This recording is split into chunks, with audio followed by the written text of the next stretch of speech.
Eleanor was wrong about London. Mrs. Jennings lived in London for part of each year, and she invited the two older Dashwood girls to visit her there in January. Mrs. Dashwood agreed immediately. "You two must go. Margaret and I will be very happy here together with our books and our music. Mrs. Jennings is a kind and motherly sort of woman." "Mother, there is a problem." "Ah, my sensible Eleanor sees a problem, of course. She's a good woman, but not the politest."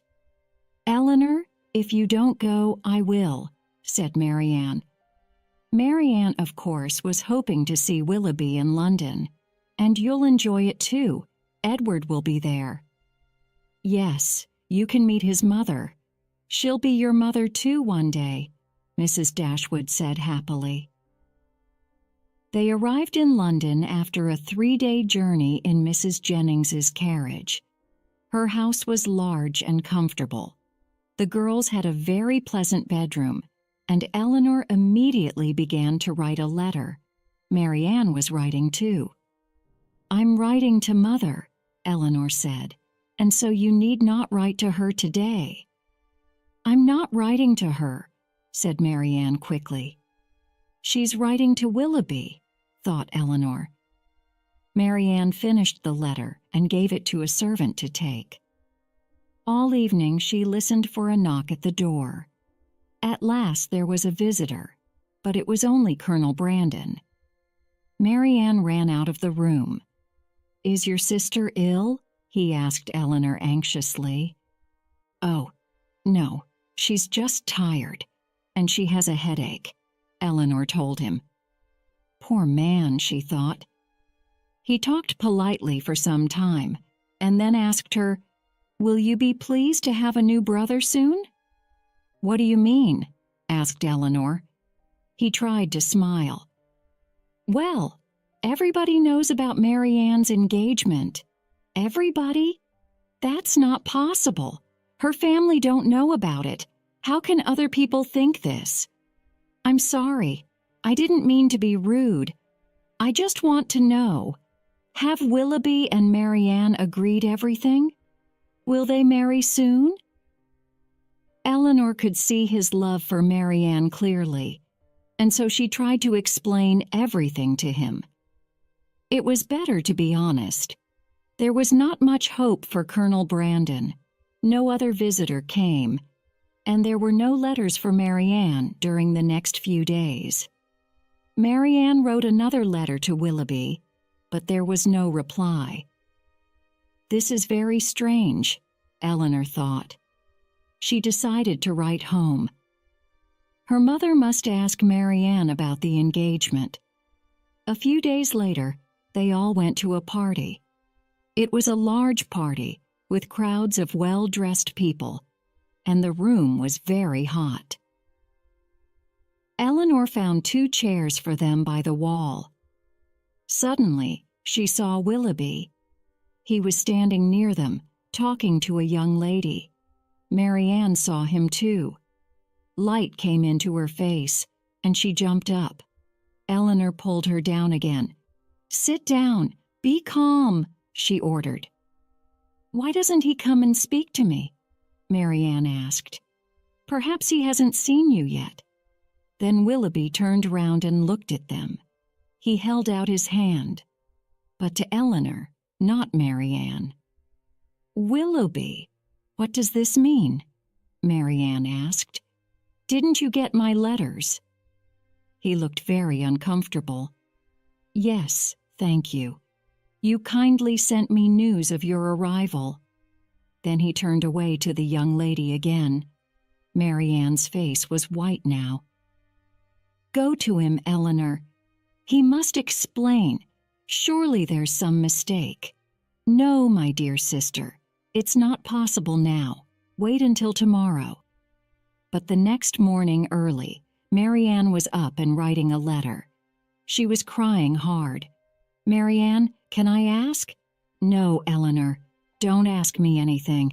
Soon you will know everything." Before lunch, a letter came, a reply from Willoughby. Marianne took it to her room, and Eleanor followed. Her sister was lying on the bed, almost screaming in pain. Eleanor took the letter and read it. "I am sorry, but you must understand. I am engaged and will soon get married. I do not want to hurt your feelings, but you have perhaps made a mistake. One did not mean to encourage you. My feelings for you were never those of a lover." "Oh, this is unkind," Eleanor said. "This is not the letter of a gentleman." Mrs. Jennings was waiting downstairs. She was planning to take them out. "Ah, Marianne got a letter from Willoughby this morning," she laughed. "Poor Marianne looks quite ill with love. He must marry her soon." "Mrs. Jennings," Eleanor said, "they are not engaged." "Oh, yes, my dear Eleanor. It's not really a secret, is it? I tell everybody about it." Eleanor told her the bad news. It was a very unpleasant surprise for Mrs. Jennings, and she tried to do many kind things for Marianne all day. She brought her a glass of wine, gave her the best place by the fire, and cooked little bits of the nicest food for her. Marianne could not enjoy any of this. "How can he do this, Eleanor?" she said to her sister that evening in their bedroom. "He's a bad man. If he breaks your engagement, it will be better finally. You'll see." "There was no engagement." "No engagement?" Eleanor asked, surprised. "But he loved you, didn't he?" "Yes. No, he never said it. But he seemed to love me, and he encouraged me to love him too. What has happened? Who is this woman? Oh, Eleanor, you are so lucky. You can be happy. I can never be happy again." "Me? Happy? Marianne, you don't know. And of course I can't be happy. Not when you are in so much pain."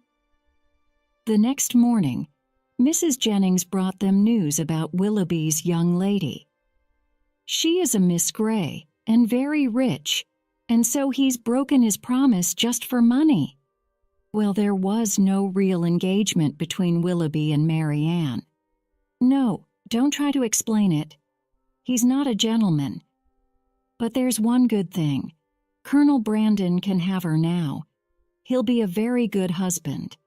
And he has a fine house at Delaford in Dorset with fruit trees in the garden. I'll encourage him at once. She'll soon forget about Willoughby." Colonel Brandon came to the house often, and was a good friend both to Eleanor and Marianne. Marianne did not show any interest in him, but she was not unkind to him. She felt only her terrible pain. Soon Willoughby got married, and the news only made it worse. She wanted to leave London, but her mother didn't advise it.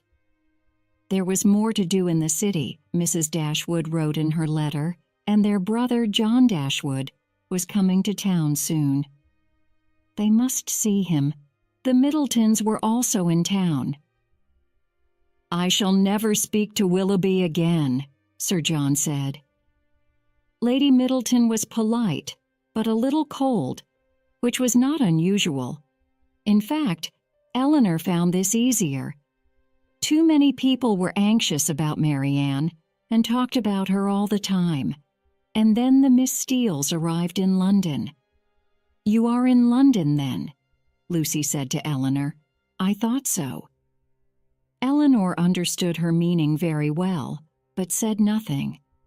Soon after this, their brother, Mr. John Dashwood, came to see them at Mrs. Jennings's house.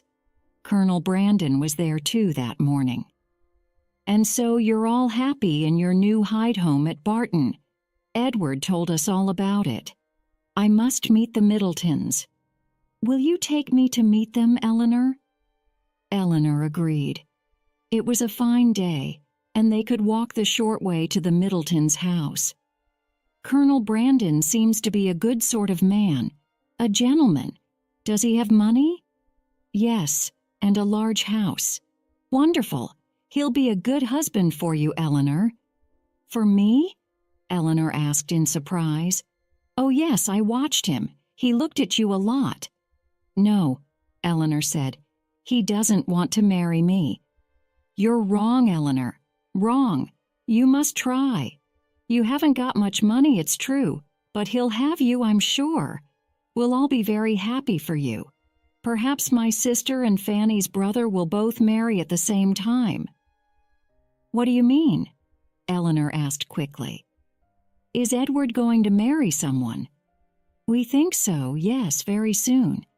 His mother has found the right young lady for him. Her name is Miss Morton, and she is very rich. And money is so useful. Everything is very expensive now. We need more money for Norland." "Yes, John. But you're not poor." "Well, we're not rich. We're making a new flower garden, and of course we had to buy more furniture. Your mother took so much with her. Now, what is the matter with Marianne? She doesn't look well. She must be careful if she wants to find a husband." Lady Middleton and Mrs. John Dashwood were soon the best of friends. They were both selfish women. The Dashwoods invited the Middletons to dinner with Eleanor, Marianne, Mrs. Jennings, Miss Steeles, and Colonel Brandon. They invited Mrs. Ferrars too. "Oh, Eleanor, I'm so anxious. Only you can understand this. I shall soon meet my new mother," Lucy Steele said, entering the Dashwoods' house. "Not yours, but Miss Morton's, perhaps," Eleanor thought. Edward was not there. She was pleased. He was in London already, but could not come that evening. Mrs. Ferrars was a little thin woman with a serious and quite unpleasant face. She did not say much, but looked at Eleanor with dislike. There were many servants, and the dinner was an expensive one. Later, in the sitting room, John Dashwood showed one of Eleanor's pictures to Colonel Brandon. "How well Eleanor paints," he said. The colonel agreed. "Yes," said Fanny. "Look, Mother. Have you seen Miss Dashwood's picture?" "Very pretty," Mrs. Ferrars said coldly, and did not look at it. "It is a little like one of Miss Morton's pictures, isn't it?" Fanny continued. "She paints beautifully," Mrs. Ferrars said, more warmly now. "Miss Morton does everything well." Marianne didn't like this. "Well, and who is this Miss Morton? And what does she matter? Eleanor is here. We are talking about her, not Miss Morton." Mrs. Ferrars and Fanny were both very angry. But Colonel Brandon looked lovingly at Marianne. She put her arm round her sister and said quietly, "Dear, dear Eleanor, don't be unhappy." And then she began to cry. "Ah, poor girl," Mrs. Jennings said. "Poor Marianne," her brother said to Colonel Brandon. "She was quite beautiful a few months ago, but now it's all gone." Lucy Steele was very excited. She came to see Eleanor the next morning. "I'm so happy," she said. "Mrs. Ferrars was so kind to me. Did you notice? Everything will be all right. I know it will." Marianne still didn't know anything about Edward's and Lucy's engagement. "I must tell her soon," Eleanor thought. The time for this came very quickly. One morning, Mrs. Jennings hurried back into the house after her shopping. "Have you heard the news?" she asked Eleanor. "Oh, it's so strange. Edward Ferrars and Lucy Steele are secretly engaged. And now Mrs. Ferrars has heard about it. She is very, very angry. She has a rich young lady ready for Edward. Your sister Fanny shouted at Lucy. Lucy cried. And Mrs. Ferrars has sent Edward out of the house. She is not going to give him any money. She's going to give it all to Robert." Robert, Edward's younger brother, was a well-dressed but quite stupid young man. Lucy isn't rich, but she's my relative and a nice young lady, Mrs. Jennings continued. Why can't they marry? Well, Edward is keeping his promise. He won't break the engagement. He has told his mother this. Poor young man. If he has no home, he can stay here. Eleanor went to tell Mary Ann. How long ago did you hear about their engagement? Mary Ann asked. She and Eleanor were both crying now. 4 months ago. 4 months! And you said nothing to me. All the time I was so unhappy and you were so kind to me. Oh, Eleanor! I wanted to say something, but it was a secret. And perhaps they will be happy together, I hope so. How can you forget him so easily? Is your heart so hard? Mary Ann, I do feel strongly for Edward. Yes, I loved him, and it was very painful. Fanny, Lucy, and Mrs. Ferrars have all hurt me too. But I couldn't say anything. I had to try to be calm and to help you too. Please, Mary Ann, say nothing and be polite to Lucy and Edward. Mary Ann kissed her sister warmly and promised. Mary Ann wanted to go home very much now, after 2 months in London. It was a long journey, quite difficult and expensive. But luckily, Mrs. Jennings offered them her help. Her other daughter, Charlotte, lived at Cleveland, only 1 day's journey from Barton, their home. Mrs. Jennings wanted to visit her for Easter. We can travel there together, she told the girls, and stay a few days. Then your mother can send her servant for you. Colonel Brandon is coming too.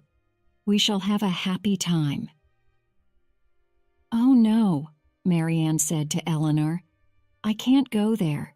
Cleveland is in Somerset. Willoughby's home is near there. Eleanor talked about their mother. We shall see her very soon. And at last, Mary Ann agreed. But first, Colonel Brandon came to see Eleanor about Edward. I don't know Mr. Ferrars well, he said, but I met him a few times and liked him. He's going to be a priest, isn't he? Well, I can offer him work in my church at Delaford. The money is not much, and the house is quite small, but it's better than nothing. Will you tell him? Eleanor was very surprised, but she agreed. That same morning, she took pen and paper and began to write him a letter. Then suddenly the door opened, and Edward came in. They both found it difficult to speak. You're leaving London, he said. I wanted to say goodbye to you. Eleanor explained the colonel's offer to him. The colonel has asked me to be his priest? Is it possible? You still have friends. Are you surprised? No, you were always a good friend. It is really Colonel Brandon's idea, not mine, Eleanor replied. But I'm very pleased about it. Till go and see him immediately, Edward said, jumping up. And now he can marry Lucy, thought Eleanor sadly. Eleanor visited her brother for the last time in London. Has Colonel Brandon really given the job of priest to Edward? He asked her. Why did he do that? He wanted to help Mr. Ferrars. Well, Edward is a very lucky man, and now he will marry Lucy, but Mrs. Ferrars mustn't hear about it. Of course she'll hear about it, Eleanor said. Ah, but she'll be so unhappy. Edward is still her son. But she's forgotten that, hasn't she? No, she is the most loving mother in the world. Eleanor was silent. Possibly, her brother continued, Mr. Robert Ferrars will marry Miss Morton now. Can't she choose? Asked Eleanor. Or are Robert and Edward the same to her? Of course it's the same thing. Robert will have all the money now.